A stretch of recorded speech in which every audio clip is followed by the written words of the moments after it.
Hi friends, இன்றைக்கி வீடியோவில் நம்ம ஒரு சூப்பரான ஹெல்த்தியான தோசை வெரைட்டி தாங்க பார்க்க போகிறோம். இந்த தோசைக்கு நீங்கள் புளிக்க வைக்கணும்னு அவசியம் இல்லை, சட்டுன்னு ரெடி பண்ணி டக்குன்னு சாப்பிட்றலாங்க. வாங்க இது என்ன தோசைன்னு வீடியோவில் போய் பார்க்கலாம். அதுக்கும் முன்னால் இப்போ தான் நம்ம சேனலை ஃபஸ்ட் டைம் பார்க்குறவங்களா இருந்தால் ப்ளீஸ் சப்ஸ்கிரைப் பண்ணிவிட்டு வாங்க. வீடியோக்குள்ளே போகலாம்.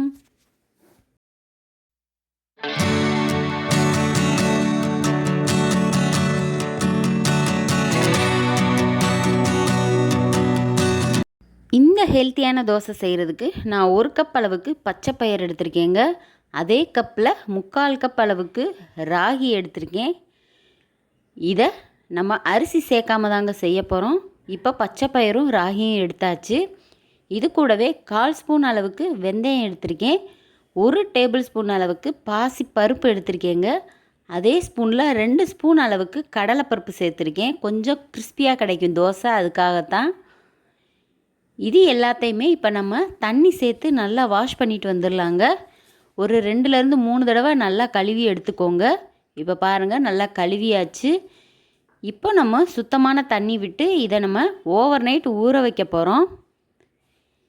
இது எல்லாத்தையுமே நம்ம ஊற வச்சா மட்டும் போதுங்க, சட்டுன்னு ஹெல்த்தியான பிரேக்ஃபாஸ்ட் நமக்கு காலையில் ரெடி ஆயிரும். இதை குழந்தைங்கள்லேருந்து பெரியவங்க வரைக்கும் யார் வேணாலும் சாப்பிட்லாங்க. முக்கியமாக ஸ்கூல் போகிற குழந்தைங்களுக்கு இது ரொம்பவே ஹெல்த்தியானதாக இருக்கும். இப்போ பாருங்கள், நம்ம தண்ணியெல்லாம் வடிகட்டிட்டு நம்ம ஊறின பருப்பு, ராகி எல்லாத்தையும் நம்ம இதில் சேர்த்துக்கலாம். மிக்ஸி ஜாரில் சேர்த்து அரைச்சிக்கலாங்க, இல்லைன்னா நீங்கள் கிரைண்டரில் கூட சேர்த்துக்கலாம். இது கூடவே ஒரு துண்டு இஞ்சி, காரத்துக்கு தகுந்த அளவுக்கு வரமிளகாய், 1/4 ஸ்பூன் மிளகு, 1/4 ஸ்பூன் சீரகம், ஒரு கொத்து கொத்தமல்லி தழை சேர்த்துருக்கேங்க. இது எல்லாத்தையுமே நல்லா நைஸாக அரைச்சிட்டு எடுத்துகிட்டு வந்துடலாம். இப்போ பாருங்கள், மாவு சூப்பராக ரெடி ஆயிடுச்சு. இப்போ மாவு எந்த அளவுக்கு நைஸாக இருக்குதுன்னு இப்போ நீங்கள் தொட்டு பார்த்தாலே தெரிஞ்சிடும். அந்த அளவுக்கு சாஃப்டாக இருக்குங்க. இப்போ தேவையான அளவு தண்ணியும் உப்பும் சேர்த்துக்கலாம். அவ்வளோதாங்க, நமக்கு ஹெல்த்தியான தோசை மாவு ரெடி ஆயிடுச்சு. இதை இப்போ நம்ம தோசையாக சுட்டு எடுக்க போகிறோம். நீங்கள் நார்மல் தோசை மாதிரியும் ஊற்றிக்கலாம், இந்த மாதிரி நல்லா முருகலாகவும் ஊற்றி எடுத்துக்கலாங்க. நல்லாவே தோசை ஸ்ப்ரெட் பண்ணுறதுக்கு அழகாக வரும்.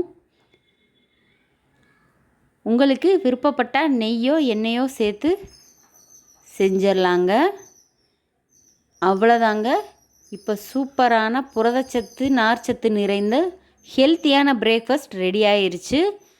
இந்த பிரேக்ஃபாஸ்ட் ரெசிப்பியை உங்கள் குழந்தைங்களுக்கு ஸ்கூலுக்கு போகிறப்ப கண்டிப்பாக கொடுத்து விடுங்க. ஒன்று சாப்பிட்டாலே போதுங்க, அவங்களுக்கு தேவையான சத்துக்கள் அனைத்துமே இந்த தோசையில் கிடச்சிரும்.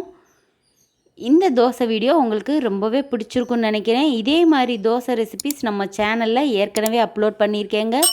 தொடர்ந்து நம்ம சேனலை பாருங்கள். சப்ஸ்கிரைப் பண்ணாதவங்க சப்ஸ்கிரைப் பண்ணுங்கள். தேங்க்யூ.